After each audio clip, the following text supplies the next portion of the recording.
second part of a two-part collaboration between the Oromaster and myself. If you haven't seen part 1 yet, the link is in the description. Moving on.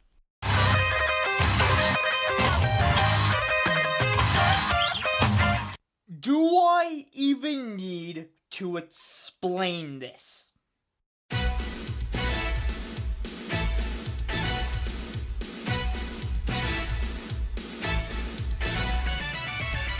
Captain Falcon. What is left to say about this guy? He's been talked about so much that there isn't much left to say. But I guess we might as well since we're already here.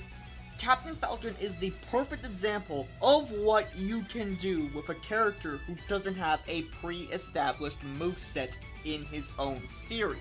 I mean, he comes from a racing game, for crying out loud.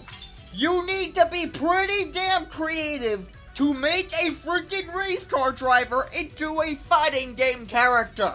Luckily, creativity is something that Nintendo rarely lacks, and not only did they make a race car driver into a fighter with relative ease, but they managed to make him into a character that became more famous for his role in Smash than his own damn game. So, what is it that makes Captain Falcon so spectacular? Let me put it this way. Have you ever seen something that was just so ridiculously over the top that you simply couldn't help but smile? And you just thought to yourself, this is just so insane that I might just love it? That's pretty much Captain Falcon in a nutshell. But a satisfying blend of hilarious stupidity and awesomeness alone wouldn't get Captain Falcon this high up.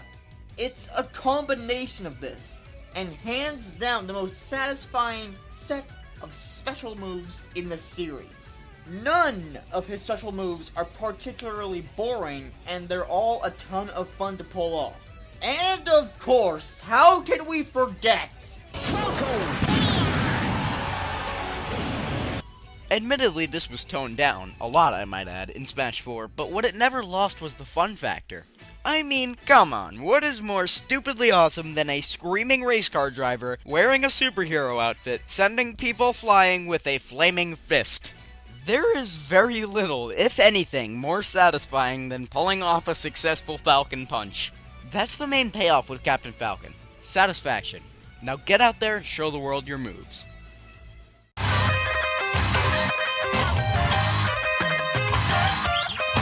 Hey, plant. Yes? I'm really feeling it. Seriously, you couldn't make it 10 seconds into this segment without saying it? Hey, if you can't prevent it, just friggin' go with it. Fair point.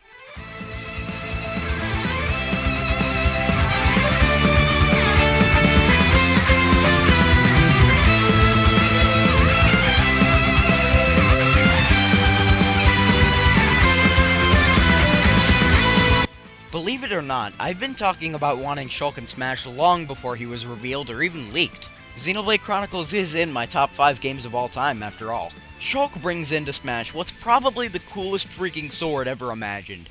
The Monado. Not just in design, but also in what it actually does. But how does it work? Well, get comfortable. This might take a while to explain. Xenoblade Chronicles has a real-time, free-moving battle system, and each character will auto-attack at a regular interval, and each have a set of moves called arts. You can select an art to use it, after which a cooldown period would activate, and you can't use that art until it finishes cooling down. So like every single frickin' RPG ever flippin' created. Each character also has a talent art, which instead of a cooldown period, cools down a set amount each time the character lands an auto attack. Unless you're Charlotte, in which case it's literally a bad thing.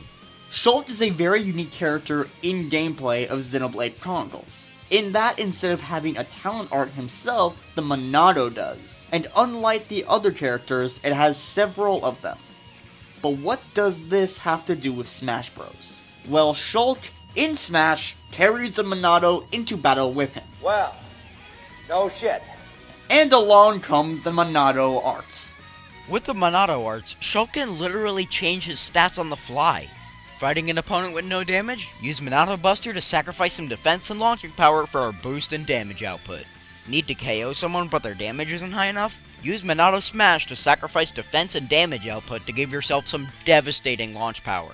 Can't reach that ledge? Think fast with Monado Jump. Afraid you're about to get KO'd? Minato Shield. Too slow? Minato Speed. You can use Shulk's Minato arts to make him fit in just about any situation. And just like in Xenoblade Chronicles, the Minato arts have a cooldown period. So don't think you can just spam a certain attack and win without any skill. The time limits set on the Minato arts make you actually think strategically about which one you want to use and when. And the combination of this and the cooldown time stop him from being overpowered. Speaking of overpowered, Shulk's vision is easily the strongest counter in the game.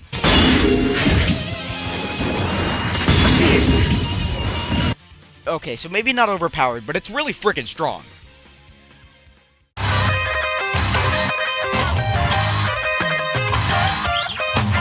You know what's awesome? Ninjas. You know what's even more awesome? When that ninja is a girl.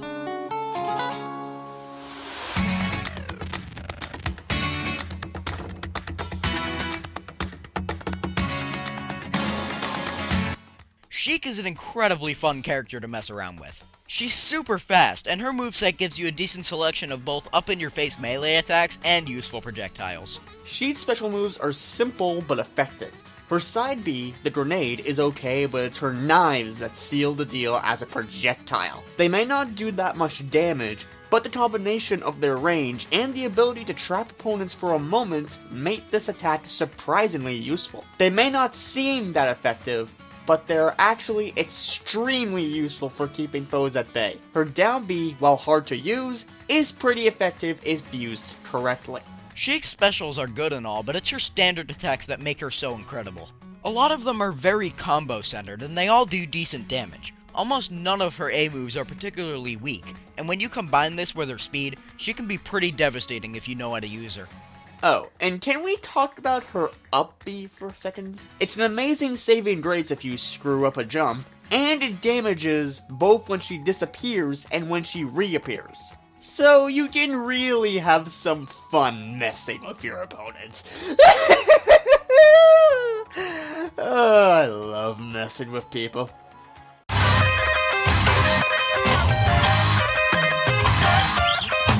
This man needs no introduction.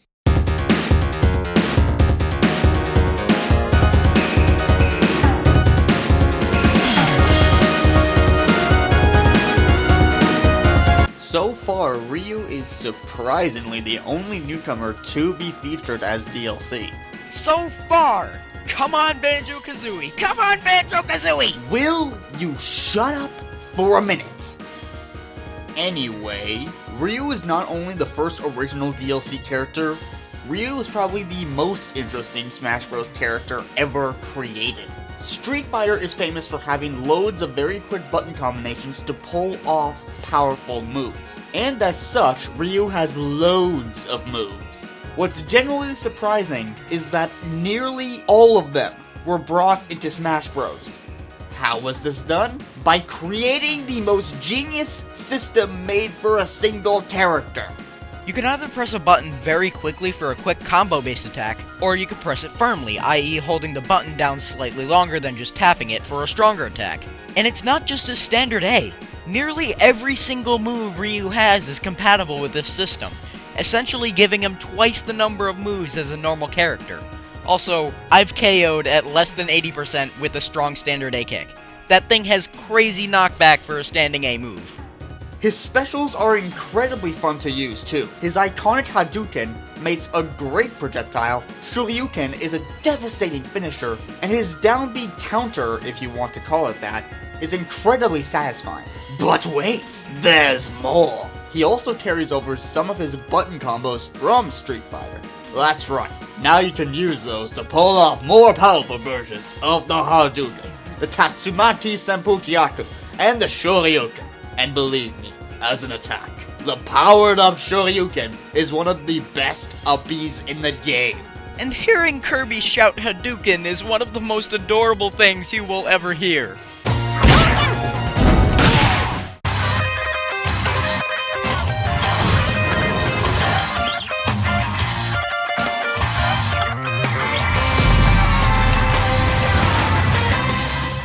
My favorite character in Smash has always been there. He's been there since the very first game.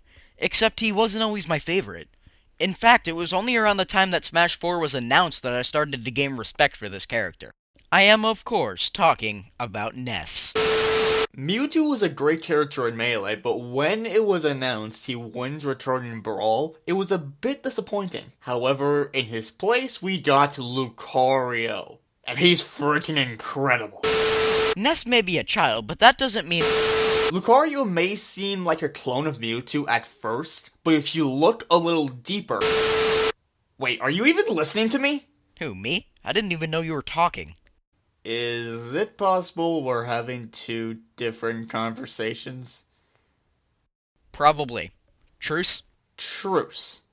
That's right, we decided to put both of our mains at the number 1 spot. After all, how could either of us live with ourselves if our mains weren't at the top spot? I'll let my colleague take over from here. Aura Master, the floor is yours. Thank you, Commander.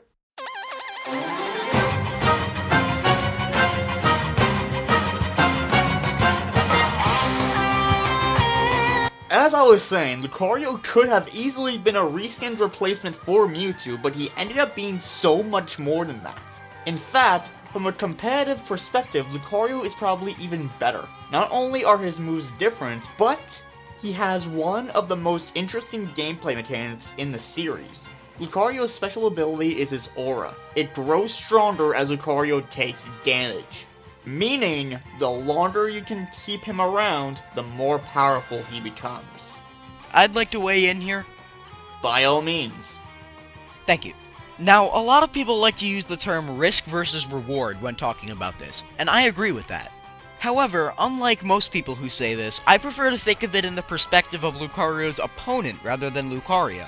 Approaching Lucario at high damage is a maneuver that must be done with extreme caution. On the plus side, he's easier to KO, but on the other hand, you'll live with the very real danger of him completely destroying you. That actually makes a lot of sense. Max Damage Lucario can be looked at as one of the best characters in the entire game. He never loses any other stat perks other than the high launch weakness that comes with high damage. In other words, giving Lucario a couple bruises will make him much stronger, and he'll keep his moderately high speed and great recovery on top of that. Oh, and did I mention that it's not just his power that increases? The upbeat extreme speed at max aura is one, if not the best of the recovery moves in the game. Force Palm even gets more range. To be honest, Force Palm is one of my least favorite of his moves. I find myself completely forgetting it sometimes, but when I do remember it, it can get through some really annoying projectile absorbers. I am looking straight at you, Ness. Stop taking my aura spheres for health. Does that mean it's my turn now? Hold on, I'm getting there. Hey, no fair, you brought it up. Yeah, quit your crying. And don't take Lucario lightly if he isn't at high percentage either. He can do some really fast moves that can build up a lot of damage. Oh, and the annoying Aura Sphere lock, which is what I like to call it when you keep hitting someone with an Aura Sphere over and over and over again so they can't get back on the stage and they die before they can even fight. All it takes is a good grab, throw, and boom, it's a potential Aura Sphere lock. Okay, how about now? Dude. Chill. You'll get your chance. Also, I love the fact that you can play mind games with his aura. You can essentially hustle your opponents with it. Let them beat you up and then wham, instant comeback. His counter is, in my opinion, the strongest in the game. No matter what, if Lucario is at a high percentage and he gets a counter off on you, you are guaranteed to get hit hard. Unless you're fast enough to shield or dodge it, which not many people are. And if your opponent is at 100% damage or higher, you are not surviving that. So, now? Yes, now. Okay.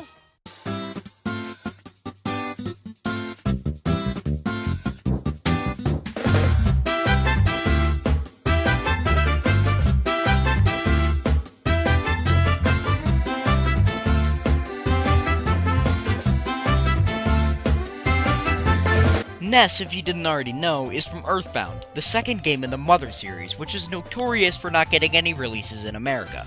That is, except for Earthbound.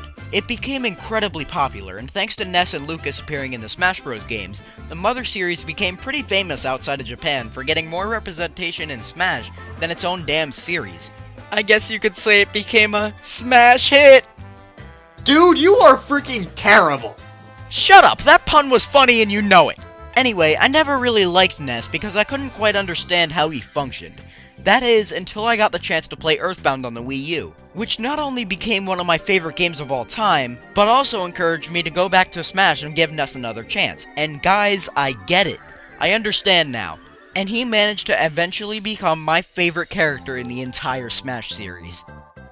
Okay, that's great and all, but what's your point? My point is that Ness is a very tricky character to learn, but once you figure him out, he becomes one of the most enjoyable characters to play as well as one of the best in Smash 4. And yeah, I know we praised Lucas earlier for his special moves being different from Ness's, but that doesn't mean I prefer Lucas to Ness.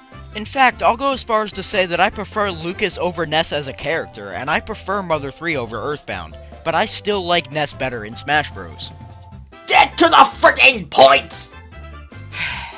Excuse me for a moment. It was at this moment that he knew. He fucked up. PK Fire!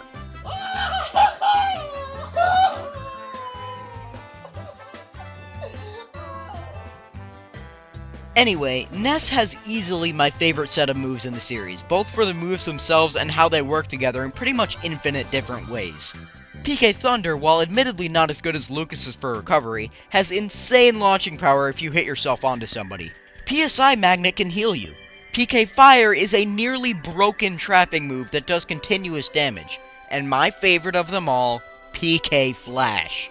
If you've been around my channel for a while now, you'd remember that I did a quote-unquote tutorial on how to land the supposed hardest move in the game. I said in that video that I find it infinitely more useful than PK Freeze, and I still stand by that.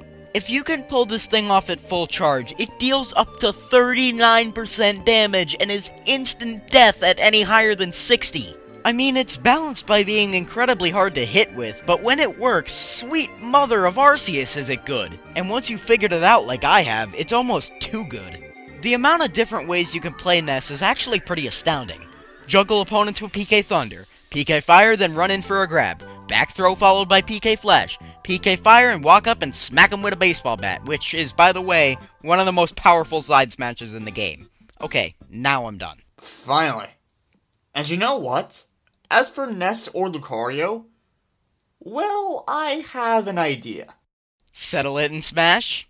Settle it in Smash. Bring it on!